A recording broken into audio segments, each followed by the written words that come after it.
Imaginez une vie sans cet appareil. Pas d'appel, pas de messages, pas de réseaux sociaux. Chaque jour, on se dit qu'on va juste jeter un coup d'œil. Une notification, un message, un email. Et on ouvre une appli, puis une autre, on passe d'une vidéo à l'autre, on regarde les photos des autres, on répond à des messages. Des heures passent, le jour laisse place à la nuit, on continue. Toujours plus de messages, de stories, de likes. On part 2 minutes, puis d'heures, et finalement des jours entiers défilent. Et si on coupait tout, juste pendant une petite semaine. Plus d'écran, plus de notifications, juste le temps pour soi et les autres. Donc je vais mettre mon téléphone dans ce coffre, éteindre tous les écrans pendant 7 jours. Je pourrais seulement utiliser mon ordi pour faire du montage vidéo. Mais bon, c'est parti pour cette expérience que vous devriez faire aussi. Bon, le premier problème dans ce défi, c'est que mon réveil était sur mon téléphone. Et vu que j'ai pas acheté d'alarme parce que j'ai oublié, on va faire ça à l'ancienne. Et c'est le jour qui me réveillera. Sauf qu'à l'heure où je tourne cette vidéo, le soleil se lève à 6h25. Mais bon, au moins, c'est l'heure pour le jour 1 de cette expérience qui peut changer toute une vie. Alors à 7h, j'aime bien check mes messages ou jouer une demi-heure sur la console pour me réveiller. Mais là, j'avais rien. Seulement moi et les objets qui m'entouraient.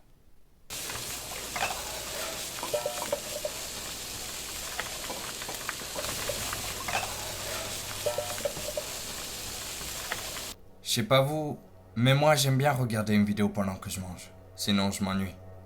Mais bon, là faut faire sans. J'aurais dû prévoir un truc à faire. Parce que là, c'était juste chiant. Donc après avoir lu 6 comics d'Iron Man, dormi 2 heures et joué avec le frérot, j'ai enfin décidé de m'entraîner à un sport que j'aime beaucoup. Ce jour-là, il faisait 36 degrés. Mais heureusement, je suis un mec qui ressent pas la chaleur. Enfin, si je la ressens, mais j'ai pas très chaud. Enfin, je tiens bien. La première chose que j'ai remarqué pendant que j'ai pas été chez moi, c'est que j'avais pas l'heure. Car le seul endroit où je pouvais le savoir, c'est sur le four de la cuisine. Donc la prochaine fois, il faut que j'emmène une montre. La nuit est tellement grande. Et la journée tellement longue. Je crois que je me suis jamais autant ennuyé de toute ma vie. Je vais vraiment m'endormir à 22h là?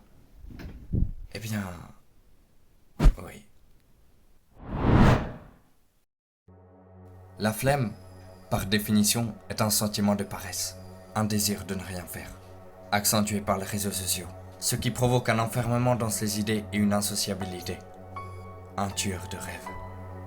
Et bien qu'en ce moment je suis en train d'être assis à rien faire, ce qui changerait pas si je serais en train de scroller pendant des heures, mais au moins là, je suis en train de penser, de devenir plus créatif, de m'organiser à atteindre mon objectif, avoir les 1 million d'abonnés.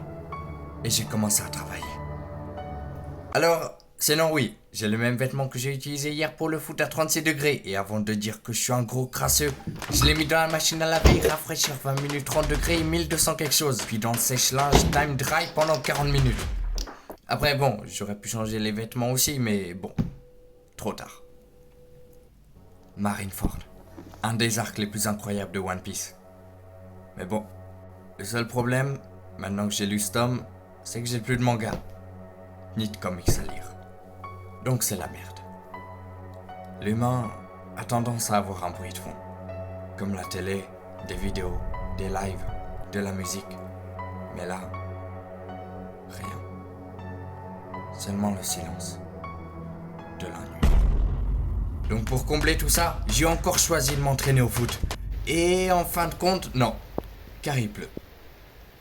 Mais j'ai changé d'avis, car pourquoi la météo m'empêcherait de m'entraîner? Puis, en fait, je suis revenu, car il y avait de la grêle. Alors, le moment où ne pas avoir de téléphone était le plus gros problème, c'était la nuit. Car je regarde toujours une vidéo ou un live avant de m'endormir. Fallait que je me retienne.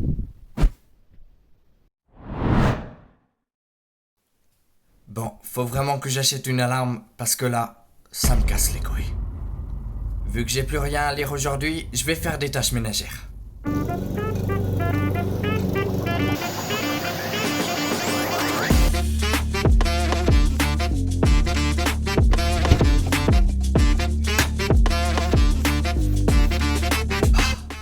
Enfin fini. Mais bon, pas de temps pour le repos, car il faut que j'achète de quoi m'occuper. Et une alarme. Très important. Une alarme.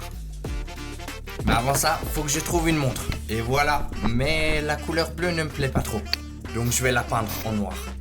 Et voilà, ça me va beaucoup mieux. J'espère juste qu'il pleuvra pas, vu que j'ai pas la météo. Bon, ça y est, je suis arrivé à la Fnac. Et voilà ce que j'ai acheté. Le tome 58, 59 et 60 de One Piece. Et aussi une figurine mystère One Piece qu'on ouvrira à la fin du challenge. Je sentais que j'étais plus sociable et plus souriant avec les gens. C'est comme si je suis passé de la dépression des 2 premiers jours à quelque chose de beaucoup mieux. C'est comme si le cerveau avait besoin d'un temps d'adaptation. Bon, et la fin de journée, je l'ai passé avec des potes jusqu'à tard le soir. Donc moi je dis, on peut passer au jour 4.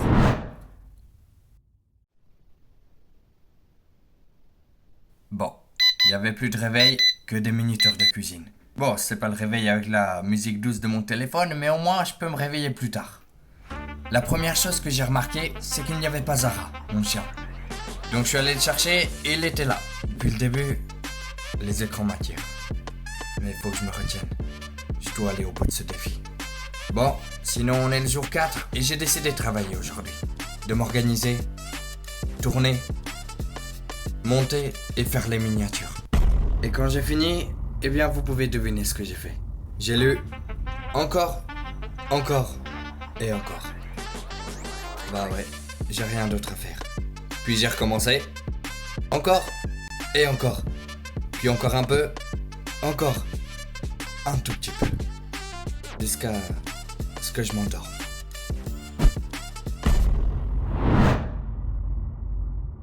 Je vous avoue, c'est pas si mal en fait.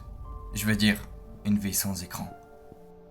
Enfin, j'aurais toujours besoin de mon téléphone pour appeler, envoyer des messages et utiliser Google pour s'informer. Mais tout ce qui est jeux vidéo, enfin bon, j'étais pas non plus le mec qui passait sa vie derrière ça. Mais après ce défi, c'est sûr que j'en aurais plus envie. Pareil pour les réseaux sociaux qui nous embrouillent le cerveau. C'est une drogue. En fait, ça fait du bien. Je veux dire, passer ma vie à tournoyer autour de la maison pour penser et m'organiser, travailler pour atteindre mes objectifs, lire et sortir pour s'amuser. Mais j'ai aussi décidé de m'entraîner au foot, toute la journée.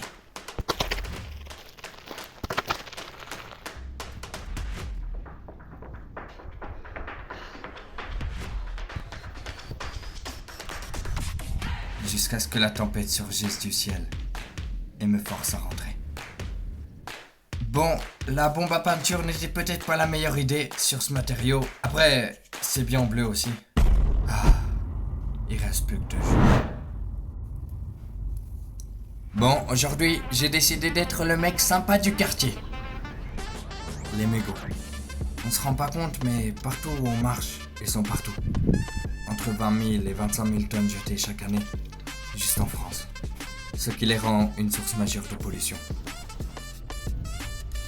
Le plus étonnant, c'est qu'il y en avait énormément autour des poubelles. Et sur la route, j'ai trouvé un sachet de chips pour mettre les mégots dedans. Je pense qu'à moi tout seul, j'ai ramassé environ 200 mégots. Donc si tout le monde s'y met, on peut un peu réduire la pollution.